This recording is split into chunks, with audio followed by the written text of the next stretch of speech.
రేపు శుక్రవారం రోజు తులసి మొక్క దగ్గర ఈ విధంగా చేస్తే చాలండి, మీ చుడి తిరిగిపోతుంది. అలానే కాకుండా మీరు ఐశ్వర్యవంతులు అయిపోతారని చెప్పవచ్చు. ధనానికి ఉండేటువంటి సమస్యలన్నీ తొలగిపోయి అదృష్టం, ఐశ్వర్యం కలుగుతుంది. కాబట్టి ఏంటంటే తులసి మొక్క మొదట్లో ఇదొక్కటి పెట్టండి, చాలా అద్భుత ఫలితాలు వస్తాయి మనకి అని శాస్త్రాలు చెప్తున్నాయండి. తులసి మొక్క చాలా పవిత్రమైన మొక్క కాబట్టి శుక్రవారం తిది రోజున తులసి మొక్క దగ్గర ఈ విధంగా చేసినట్లయితే మనకు తిరుగు ఉండదని చెప్పి పురాణ గ్రంథాలు చెప్తున్నాయండి. లక్ష్మీదేవి యొక్క రూపంగా భావించిన తులసి మొక్క దగ్గర ఈ విధంగా చేసినట్లయితే అద్భుత ఫలితాలు అనేవి వస్తాయని చెప్పి మనం చూసి ఆశ్చర్యపోతామండి. ఎందుకంటే తులసి మొక్క అంత విశిష్టమైనది, చాలా పవిత్రమైనది కాబట్టి శుక్రవారం తిది రోజున తులసి మొక్క దగ్గర ఈ విధంగా చేయాలని చెప్పి శాస్త్రాలు చెప్తున్నాయి. అసలు మనం ఏం చేయాలి అని ఈ వీడియోలో మనం క్లియర్గా తెలుసుకుందామండి.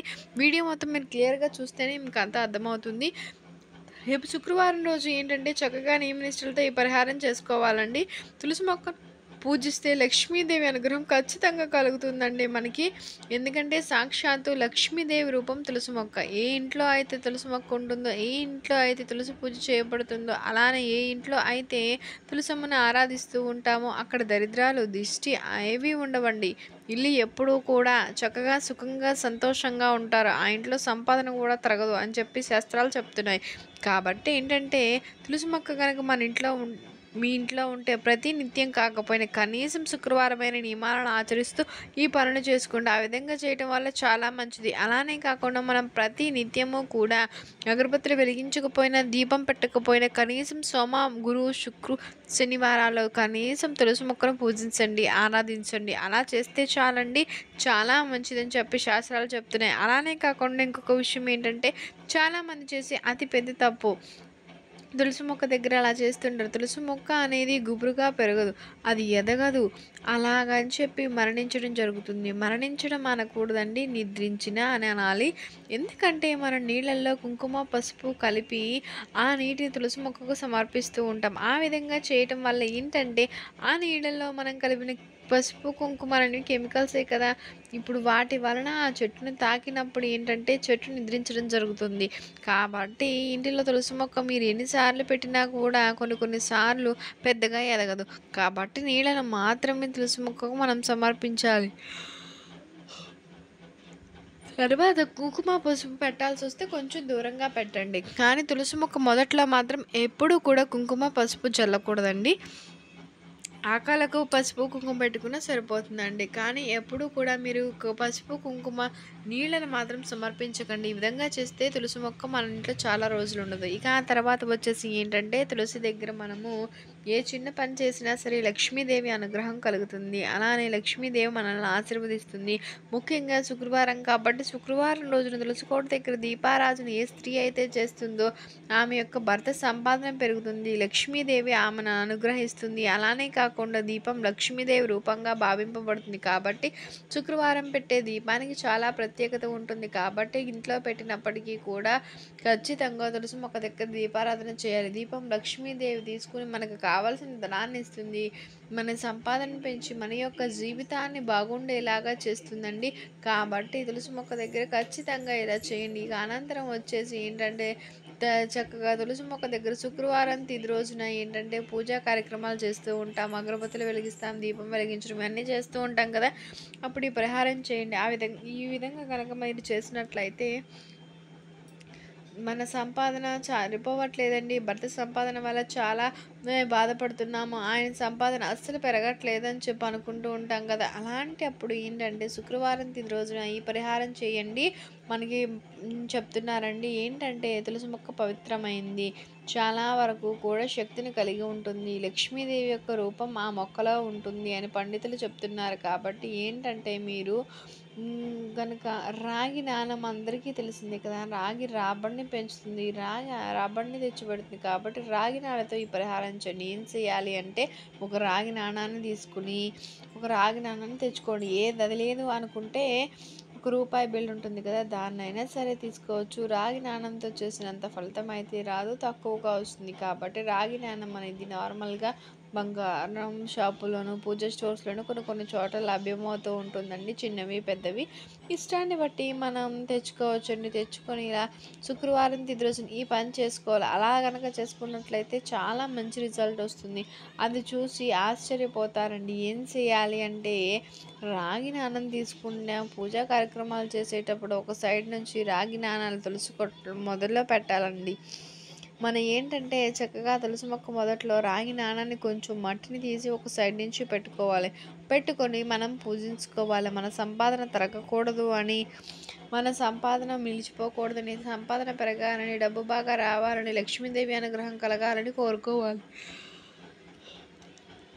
అలా ఇలా రాగి నాణాన్ని 2 గంటలు వదిలేయాలి. అప్పుడు శక్తివంతమవుతుందండి రాగి నాణం. రాగి నాణాన్ని తీసుకుని తర్వాత పాలతో మాత్రమే శుభ్రం చేయాలి. లేదంటే పసుపు నీటితో శుభ్రం చేయాలి. అలా చేసిన నాణాన్ని మళ్ళీ ఒకసారి పూజ గదిలో పెట్టుకోవాలి. ఒక రోజు మొత్తం వదిలేసిన తర్వాత రాగి నాణాన్ని భర్త పర్సులో కానీ, మన భర్త యొక్క బ్యాగ్‌లో కానీ, భర్తతో పాటు ఉండే విధంగా చూసుకుంటే భర్తతో పాటు ఈ రాగి నాణెం గనుక పెట్టుకున్నట్లయితే లక్ష్మీదేవి ఎప్పుడు భర్త సంపాదన పెరగడానికి, అతని ఆదాయం పెరగడానికి, ఎంత సంపాదించినా అందులో మిగలడానికి అవకాశం ఉండడానికి అవకాశం ఉంటుందని చెప్తున్నారండి. కాబట్టి ఏంటంటే ఈ పరిహారం ఖచ్చితంగా శుక్రవారం తిథి రోజున ఆచరించండి. ఈ విధంగా ఆచరించి మంచి శుభ ఫలితాలు పొందండి. అలానే కాకుండా ఇంకొక విషయం ఏంటంటే ఈ పరిహారం చేయడం వల్ల చాలా మంచి జరుగుతుంది. ఎందుకంటే ఒక విషయం గుర్తుపెట్టుకోండి, రాగి నాణెం రాబడిని పెంచుతుంది కాబట్టి అద్భుత ఫలితాలు అనేవి జరుగుతాయండి. అలానే కాకుండా అద్భుతాలను మనం చూడగలుగుతాం. ఒక్కసారి పూజించి దగ్గర పెట్టుకోవడం వల్ల అద్భుత ఫలితాలు రావడం అనేది మనం చూసి ఆశ్చర్యపోతాం. అంటే మనం సంపాదించిన డబ్బు మిగలడానికి, మనకి ఈ వృత్తి వ్యాపారాల్లో బాగా కలిసి రావడానికి, మనం చేసే పనుల్లో విజయం సాధించడానికి ఇలా రాగి నాణెం అనేది ఉపయోగపడుతుందండి. కాబట్టి ఇలా ఖచ్చితంగా ఆచరించి చూడండి. శుక్రవారం చేయలేకపోతే నెక్స్ట్ శుక్రవారం చేయండి. కానీ ఒక్కసారి ట్రై చేసి చూడండి. మంచి సుఫలితం కలుగుతుంది. అది చూసి ఆశ్చర్యపోతారు. పెడితే ఉదయం 12 గంటల లోపు, లేకపోతే సాయంత్రం పూజ చేస్తే సాయంత్రం 7 గంటల లోపు పెట్టండి రాగి నాణాన్ని. 1 గంట 2 గంటలు ఉంచినట్లయితే తులసి మొక్క మొదట్లో వదిలేయాలండి. అలా వదిలేస్తే ఏంటంటే పవిత్రంగా మారుతుంది. రాగి నాణెం కొంచెం శక్తితో ఉంటుందండి. శక్తిని తీసేసుకుంటుందండి. అందువలన ఆ నాణాన్ని మనం దగ్గర పెట్టుకోవడం వల్ల మంచి జరుగుతుందని శాస్త్రవచనం అండి. కాబట్టి ఇలా ఆచరించండి. ఒక్కసారి ప్రయత్నించి చూడండి. ఆశ్చర్యపోయే ఫలితం చూస్తారు. ఇలా చేసి చాలామంది కూడా ఫలితాలు పొందని శాస్త్రాల్లో చెప్పబడింది. కాబట్టి ఖచ్చితంగా ఆచరించండి. ఇంకొక విషయం ఏంటంటే ఇది తులసి చెట్టుకు సంబంధించిన పరిహారమేనండి. ఇంకొకటి ఏం చేయాలి అంటే చాలామందికి కూడా అనారోగ్య సమస్యలు వస్తూ ఉంటాయి. అనారోగ్యంతో బాధపడుతూ ఉంటారు. కొంతమందికి ఏంటంటే శరీరం పైన భూత పిశాచాలు ఉన్నాయని, దైవానుగ్రహం లేదు, ఎన్ని పరిహారాలు చేసినా కలిసి రావట్లేదు, అనుకూలించక ఇబ్బంది పడుతున్నారు. ఏం చేయాలో అర్థం కాదు, ఎక్కడికి వెళ్ళాలో అర్థం కాదు, తెలియక ఇబ్బంది పడుతుంటారు కదా. ఎన్ని యంత్రాలు వేయించినా హాస్పిటల్లో చూపించుకున్నా కూడా ఇబ్బంది పడుతుంటారు కదా. అలాంటి వారు ఈ పరిహారం చెప్తున్నాం కదా, ఇది చేసి చూడండి. ఖచ్చితంగా ఫలితం వస్తుంది. చూసి ఆశ్చర్యపోతారు. ఏం చేయాలి అంటే తులసి మొక్క చాలా పవిత్రమైన మొక్క కదా. మనం నార్మల్గా పూజించే మొక్క కాకుండా తులసి మొక్కను సపరేట్గా ఉన్నట్లయితే అక్కడైనా చేయొచ్చు. ఇంట్లో గుబురుగా ఉంటే నీళ్లు పోసినప్పుడు వేర్లు బయటకు వస్తాయి కదా. అలా వచ్చిన వేర్లను తీసుకుని మనం ఇప్పుడు పరిహారం చేసుకోవచ్చు. ఎలా చేసుకున్నా సరే ఆరోగ్యానికి సంబంధించిన ఏ సమస్య ఉన్నా సరే దాని నుంచి మనం 100% బయటపడతామండి. ఏదేమైనా సరే శరీరంకి ఏమైనా తగిలింది, శరీరంలో చెడు ఉందంటున్నారు, అది వెళ్ళట్లేదు, ఏం చేయాలో అర్థం కావట్లేదని బాధపడుతున్నా, ఇబ్బంది పడుతున్నా సరే అండి, మనం చెప్పే ఈ పరిహారం చేయండి. ఈ బాధ నుంచి, ఇబ్బంది నుంచి బయటపడతారు. ఏం చేయాలంటే తులసి మొక్కకు నీళ్ళను సమర్పించిన తర్వాత వేర్లు కొంచెం బయటకు వస్తే చాలా చిన్నగా ఉంటాయి కదా తులసి మొక్క వేర్లు. ఆ వేర్లను మీడిటిని తీసుకొచ్చుకున్న ఫలితం వస్తుందండి. 3 లేదా 5 సో వేర్లను తీసుకొని పెట్టుకోండి. లావుగా ఉన్నా పర్వాలేదు. దొరుకుతుందంటే చూడండి, శుక్రవారమే కానీ ఏ వారమైనా పర్వాలేదు. తీసుకుని వాటిని మట్టి ఉంటుంది కదా, మట్టితో లేకుండా క్లీన్ చేసుకోవాలి, శుభ్రంగా పూజించుకోవాలండి. ఎలా పూజించాలని చిటికెడు పసుపు కుంకుమ చేసి సరిపోతుందండి. ప్రత్యేకించి ఇంక చేయాల్సిన అవసరం లేదు. చాలా శక్తివంతమైన పవిత్రమైనవండి. కాబట్టి మంచి ఫలితం. తావీజ్ అంటుంది అరిగాళ్ళ కాళ్ళ దగ్గర అలా వేయించుకుంటూ ఉంటాం కదా మనము వెండి షాప్స్లోను. అలానే కాకుండా పూజ స్టోర్స్‌లో లభిస్తూ ఉంటాయండి యంత్రాలు. అవి తెచ్చుకొని అందులో ఈ వేర్లను మనకి మనమే పెట్టుకొని చక్కగా ఒక దారం సహాయంతో మనం మెడలో వేసుకోవచ్చండి. అలా ఏ విధంగా పెట్టాలంటే ఒక సైడ్ నుంచి ఓపెన్ ఉంటుందండి క్యాపు. తర్వాత లోపల దాన్ని పెట్టేసుకొని ఆ వేర్లను మడత పెట్టేసి తర్వాత క్యాప్‌ని పెట్టేసి అమ్మవారి పటం ముందు పెట్టుకోవాలి. ఎందుకంటే దేవతా వృక్షం కాబట్టి లక్ష్మీదేవి దేవుడే మన ఒంటి మీద ఉన్నప్పుడు దేవానుగ్రహం ఉన్నప్పుడు అమ్మవారి అనుగ్రహం ఉన్నప్పుడు ఏ దుష్టశక్తి మనల్ని ఏం చేయలేదు. ఆరోగ్యం ఎంతలా బావుంటుందంటే చూస్తే ఆశ్చర్యపోతారు. ఈ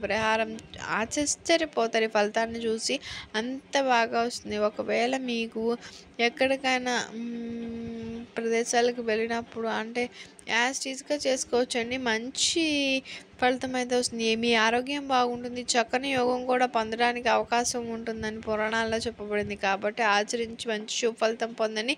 తిరిగిలేని యోగం కూడా కలుగుతుంది. అద్భుతమైన రిజల్ట్ అనేది వస్తుందండి. మీకు గనుక ఈ వీడియో నచ్చినట్లయితే లైక్ చేయండి, షేర్ చేయండి. కొత్తగా వాచ్ చేస్తున్నట్లయితే సబ్స్క్రైబ్ చేసుకోవడం మర్చిపోకండి. Thank you for watching. Thank you so much.